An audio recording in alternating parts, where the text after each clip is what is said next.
Thanks for the invitation, CTBUH, and what a great topic, what a good conversation to be having right now.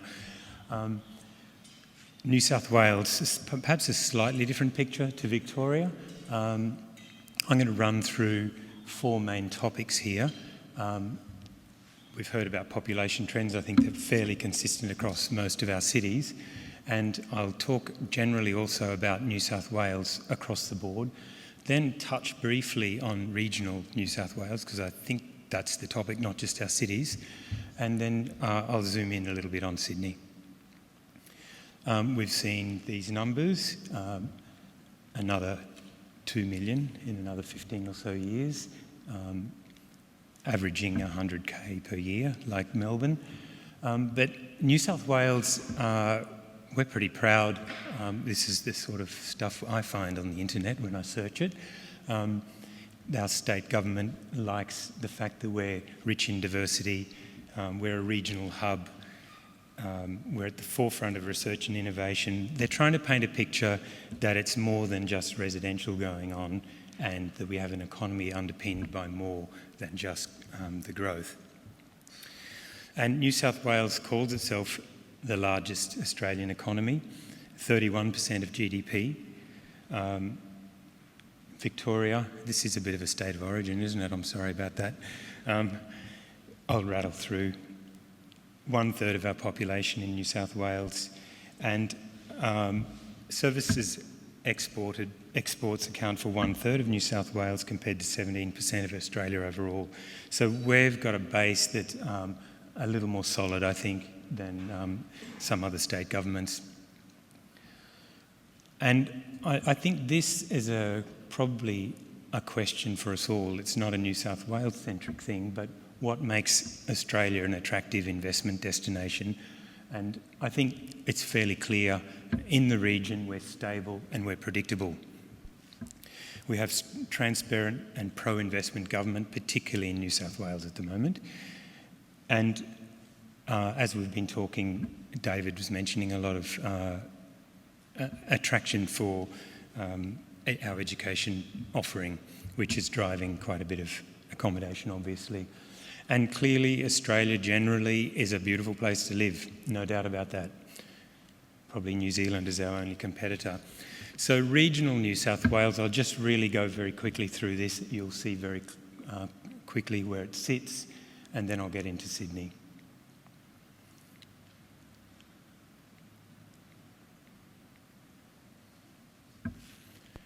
So I will resist talking only about Sydney for a moment, but Newcastle and Wollongong are the other two bits of New South Wales, I suppose. And there's a fair bit going on in Newcastle in terms of reinventing its infrastructure around the ports.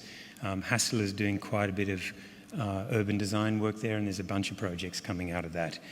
Wollongong, I struggle to find too much when searching their plans. In fact, they just talked about their financial woes, and it doesn't. I couldn't find. I found a statement about a 2022 plan, but no detail at all. So I'm not sure what's happening there in terms of steel production, which has previously underpinned that place. It's still good surf there at Sandon Point, of course. But Sydney is quite a different story. The next 10 years, we have a metro system going through the CBD. We have new motorways. We have even more motorways and a light rail network in the CBD. And 13 billion underpinned by the poles and wires we've been hearing about. And so I have been very fortunate to draw on this beautiful document. If you guys haven't seen this, the current architecture bulletin, I'll be referring to that a little bit. Compliments of the Institute of Architects and the State Government Office. Here's how we're rolling out. Short term through to here, mid-term and long-term. These are the projects. What's interesting about this too, historically, the black roads, the black projects are roads, probably a decent colour for roads. Historically, they've come forward and our rail projects have gone on the back burner. So it'll be interesting to see over the next 35 years whether our greener shared infrastructure projects stay on the front foot or go to the back burner as they have historically. So the short term, I'm going to look at those three patches of time and look at very briefly at a couple of projects in there. Just let me get my timer up again, it's gone to sleep. So right now we have WestConnex underway and Northwest Rail Link. This is some other urban design projects happening and the CBD light rail.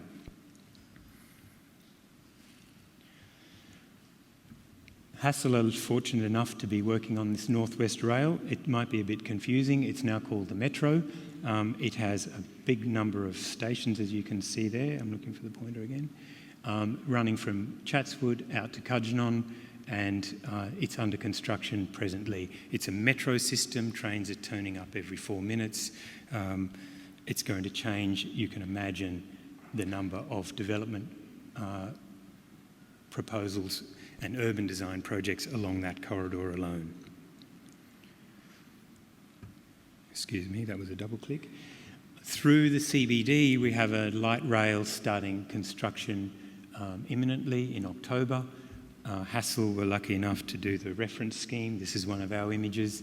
This is George Street. We take a whole lot of buses off the road, 220 I think, yes, of the 1,600 that come into the CBD every day. George Street becomes this beautiful walking precinct through, I beg your pardon, and linking up the universities and out to Randwick. Again, major influence on the way our city is going to develop.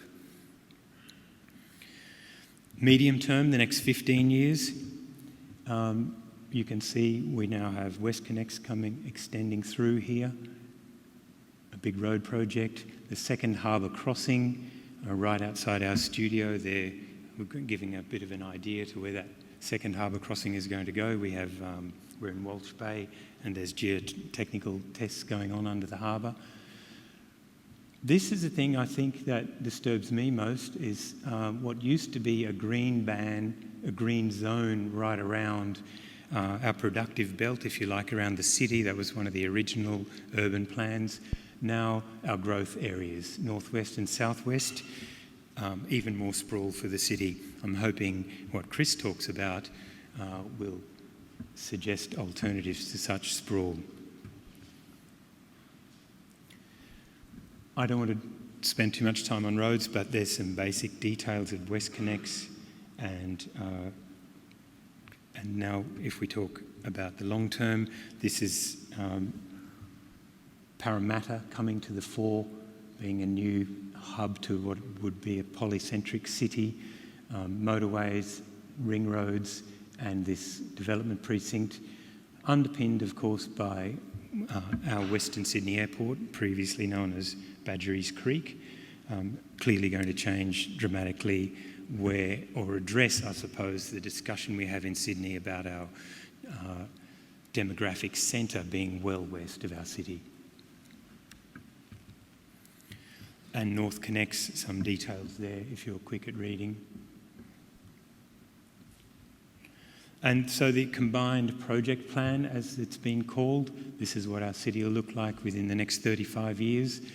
So our industry currently is massively supported by these infrastructure projects, which is really driving lots of future opportunity for us in the design industries. And looking at the city itself, these are our major projects going on. Chris, will you be talking about some of this? I won't spend too much time on it.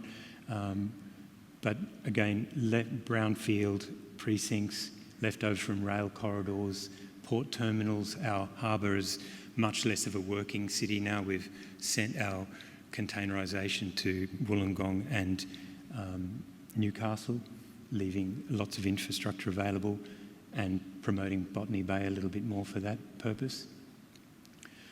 And making the city, as a state government claims, a better place to be. The Darling Harbour Live project, which Hassell are lucky enough to be working on with Populous, 22 hectares all through here, right in the harbour, right on Darling Harbour. So, like most cities, another 1 million people in 10 years, and over to Chris to tell us what our city's doing about it architecturally. Thank you.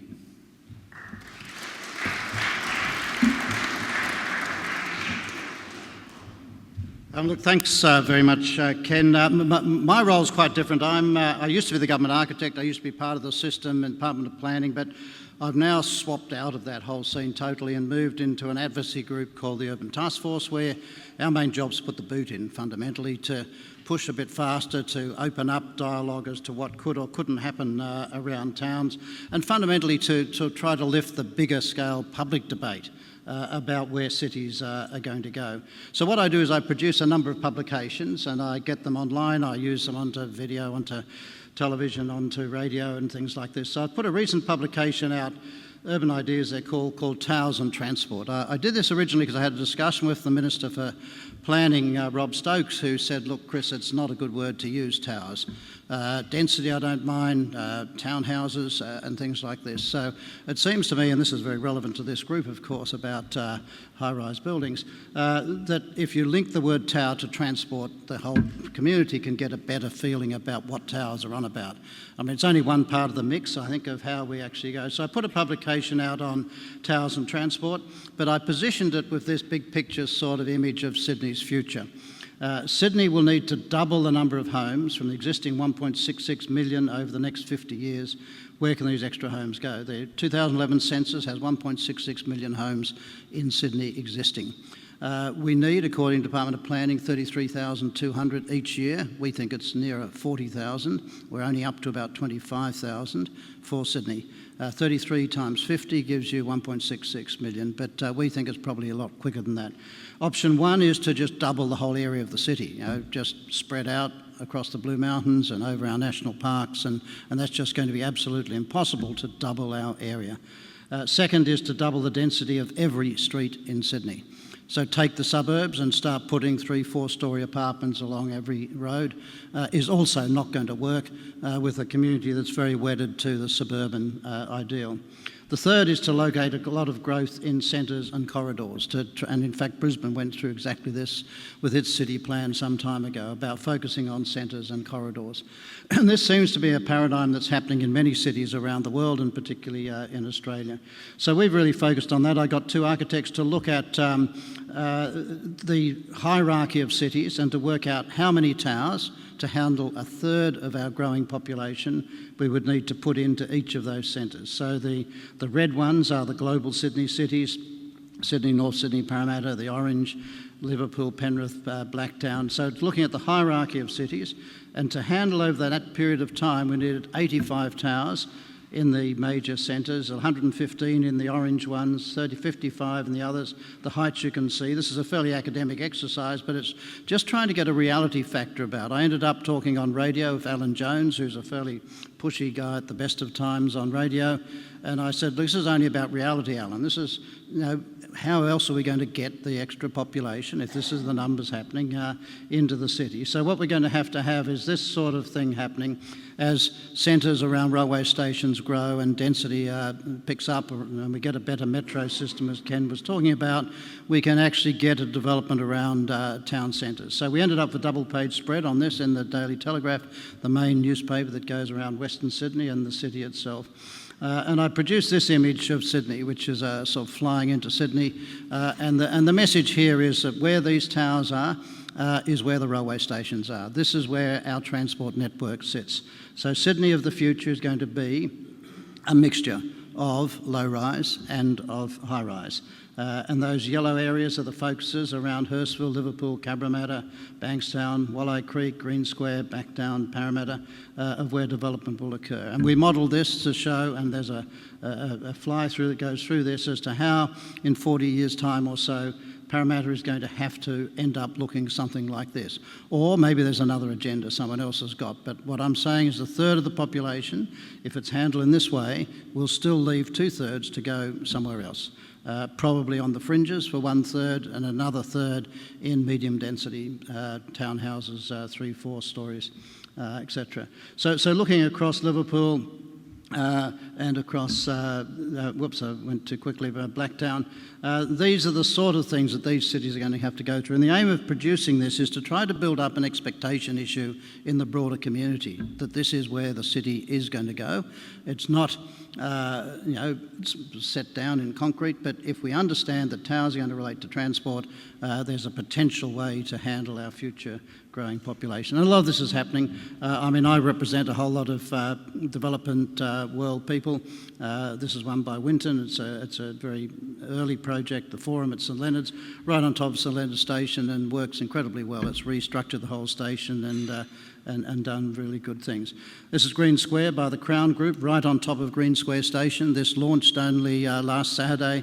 I think they sold it out in 3 hours or something like this, an incredible buzz. The developer of the Crown Group, a guy called Iwan Sanuto, an Indonesian guy, is a bit of an entrepreneur. He launched this at Carriageworks, which is a big cultural centre with 2,000 people, Megan Gale, all sorts of high-rise, important sort of people, the Lord Mayor, etc., and has built up a sort of hype around this type of living. And I think it's a crucial thing that's starting to happen, a change of attitude about how we live. At Redfern, another one of our members, Daycorp, has built a series of towers right next to Redfern Station. Different demographic, different area, close to Sydney University. And of course, it's not just residential I'm talking about here, it's also commercial. Right next to Parramatta Station, Leighton Properties have built Deloitte's building, and we've got jobs starting to happen right next to Railway Station in those areas. But I also wanted to challenge, and this particular organisation, council, is very relevant to this, visions for Sydney's future, because we have a cap on height on Sydney that keeps us at 235 metres. It's been there since the 1980s, and it seems to me to be holding back Sydney's CBD, where it could actually be a lot bigger. Sydney's CBD is much more constrained than any other capital city area because of the water and the parklands in Australia. So I asked 3 architects to come up with 3 visions for what they thought Sydney could look like. But I also linked it into 3 of our members, Brookfield Multiplex, Michael's firm, Leighton Properties and Mervac, to get them. All of my work I try to link into the real world of the risk takers, the people who are putting their money up to try to get projects to actually happen. But I looked at this dialogue of the evolution of Sydney's skyscrapers, and it's quite fascinating to look over history as how the city has evolved. And we've gone from very low buildings of 6 stories way back in the 1880s, and it's slowly built up over time. Australia Square, you can see number F there, which is a really important building. Number E is the AMP building by Piddlethorpe, right down on the waterfront. Number G, Harry Seidler's MLC Centre. But then Centre Point, the yellow object in the middle there, now called Sydney Tower, number H, set a benchmark that nothing should go higher than the underside of that building. It was designed in the late 70s, finished in the 80s, and so since then, as you can see, I and J have all stopped at that actual height. 235 metres has kept the city constrained.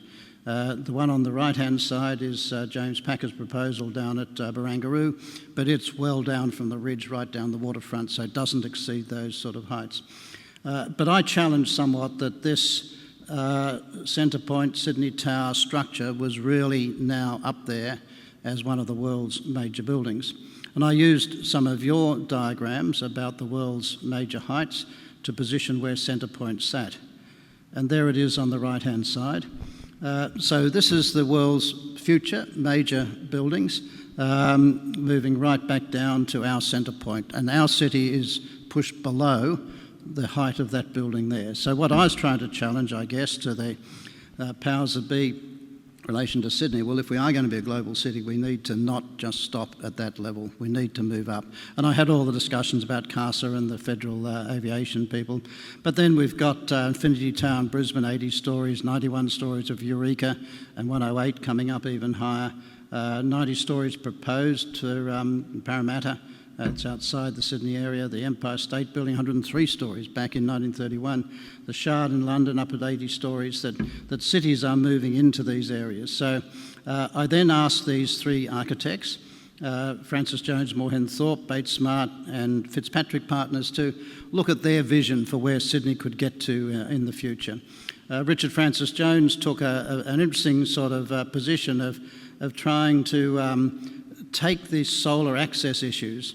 I'm not sure quite how I get that one to work, but there is a bit of a video. Oh, here we are, it's underway. So what Richard did is he took the green spaces, and from the green spaces he then put angles up for the sun. So this shows the sun in summer, and then he brought it down to winter, and then said there is an envelope within this space where higher buildings could occur. And he did this analysis through the whole city to take a solar access issue to major public spaces as to where the city itself could actually develop.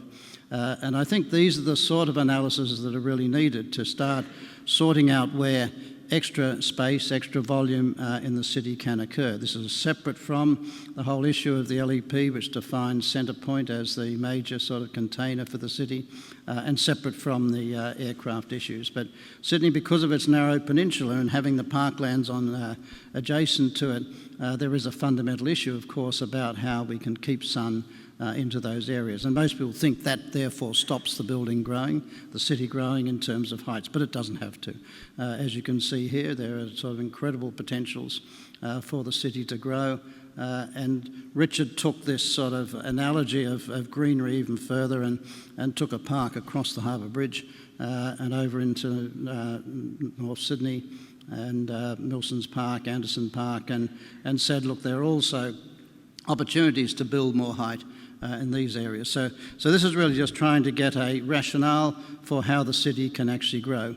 Bates Smart, Philip Vivian, took a fundamentally different position. He said that we can get super towers that could fund a new metro system for Sydney. And he defined, and you can see the three major height points there, where a metro system would be. He calculated you get $7.1 billion in funding back from projects that would do this, and this would set a new paradigm for Sydney's future growth and link it into a public transport system.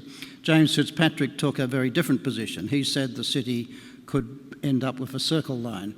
Rather than focusing on the centre, we could get the Bays precinct, and Ken mentioned one of these areas, the one on the right-hand side. At the bottom is a very important area close to the city, which is going through a renewal process and discussion about the opportunities to develop that at the moment, as well as North Sydney, Kirribilli and James Fitzpatrick's moved off onto Garden Island and onto King's Cross and back round to Central. And he set up a circle line for Metro as a way to structure Sydney in a different way. But from what I'm trying to do is just open up this dialogue, get ideas out there, get coverage in major newspapers, onto television and those sort of things. At the bottom you can see the photograph of what Sydney is right now. And it's staggering that we think it's a high-rise city, but when you can see it in comparison to some of these sort of images, and these are still below what many of the major towers around the world are doing. I've also done a little bit of work on a new Sydney style and suggested that, and this is again coming out of a discussion with the Minister, the Minister started, I'll go back one, but the Minister opened up a bit of a dialogue with me about how cities can grow and where they can move to, and just different directions for the growth of cities. And he said, look, Chris, there's a big problem here between global cities and local cities. And he said to me, should there be a Sydney style? And so I had a different title for this publication, but I moved it on to a Sydney style to open up a dialogue with the Minister. And what we've said here is that there is a sort of flowing series of bays, a sort of character of Sydney to do with rivers to waves to sails to the beautiful bays that sort of wrap around the harbour itself. And there does seem to be an architecture emerging that relates to this. So I think there's another dialogue that comes into our whole debate about cities and where we're actually going. And this is the proposal by Wilkinson Eyre, for James Packer's building down at Barangaroo that clearly picks up on these sort of Sydney-esque sort of characteristics. It's a very sculptural building, it's a very tall building, it'll be the tallest building in Sydney. It's going through its approval process at the moment. But I think that my job is to sort of try to advocate, to support growth, give ideas for directions, to give Sydney a bit of a push, because we do have, and there's a discussion earlier on about this swing towards apartment living and the changes there. My reading is Sydney's at a tipping point of moving from a suburban city to an urban city. And a whole lot of people are now wanting to live in a more urban way rather than a suburban way. And my members and the industry around us needs to really help support that. And in some ways, the icon or the idea behind that is to do with height. And obviously in the very centre of the city, that's going to be very big height, but different versions in other areas. Thank you very much.